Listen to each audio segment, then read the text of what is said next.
ಬಗ್ಗೆ ಸಮಸ್ಯೆ ಇದೆ ಅಂತೇಳಿ ದಿವಸಕ್ಕೆ ಒಂದೋ ಎರಡೋ ಫೋನ್ ಬರುತ್ತೆ ಅಂದ್ರೆ ಅದು ಉತ್ತರ ಕರ್ನಾಟಕದ ರೈತರಿದ್ದು. ನಮ್ಮ ಸೌತ್ ಅಲ್ಲಿ ಹಳೆ ಮೈಸೂರಿನಲ್ಲಿ 7-8 ಜಿಲ್ಲೆನಲ್ಲಿ ವರ್ಷಕ್ಕೆ ಅಥವಾ ತಿಂಗಳಿಗೆ ಒಂದೋ ಎರಡೋ ಫೋನ್ ಕೆಲವು ರೈತರು ಮಾಡ್ತಾರೆ. ಆ ಭಾಗದಲ್ಲಿ ಮಾತ್ರ ಪ್ರತಿ ದಿವಸ ಒಂದೋ ಎರಡೋ ಫೋನ್ ಇರುತ್ತೆ.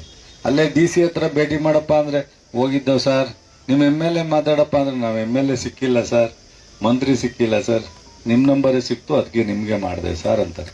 ನನಗೇನು ಬೇಜಾರಿಲ್ಲ, ಸಂತೋಷ ಅವರು ಕೇಳೋದನ್ನ ಸಲಹೆಯನ್ನ ಕೊಡ್ತಕ್ಕ.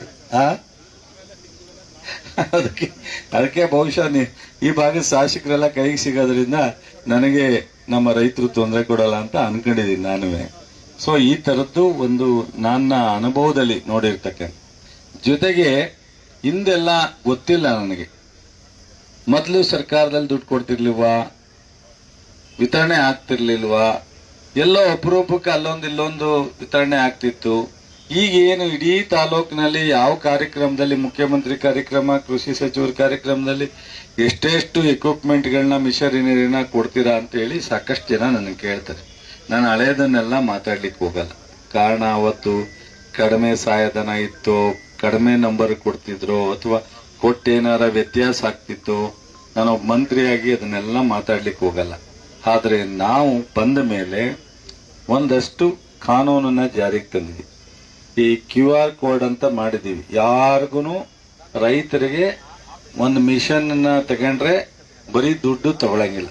ಕೆಲವ್ರಿಗೆ ಮುಂದೆ ಅವಕಾಶ ಇತ್ತು ಅಂತಾರೆ, ಯಾವ್ದಾರ ಒಂದು ಸ್ಯಾಂಕ್ಷನ್ ಮಾಡ್ಕೊಂಡು ಒಂದಷ್ಟು ದುಡ್ಡು ತಗೊಂಡ್ಬಿಡೋದು.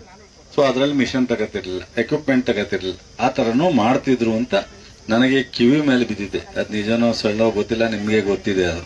ಆದ್ರೆ ಇವಾಗ ಆ ತರದ್ ಯಾವ್ದು ಮಾಡಂಗಿಲ್ಲ.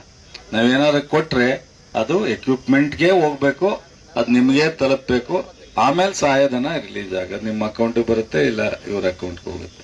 ಈ ತರದಿಂದ ಬಹುಶಃ ಹೆಚ್ಚು ಎಕ್ವಿಪ್ಮೆಂಟ್ಗಳು ಹೋಗಿದೆ. ಎಷ್ಟು?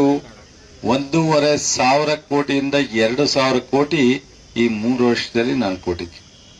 2,000 ಕೋಟಿವರೆಗೂ ಈ ತರದ ಮಿಷನರಿಗಳಿಗೆ ಸಹಾಯಧನ.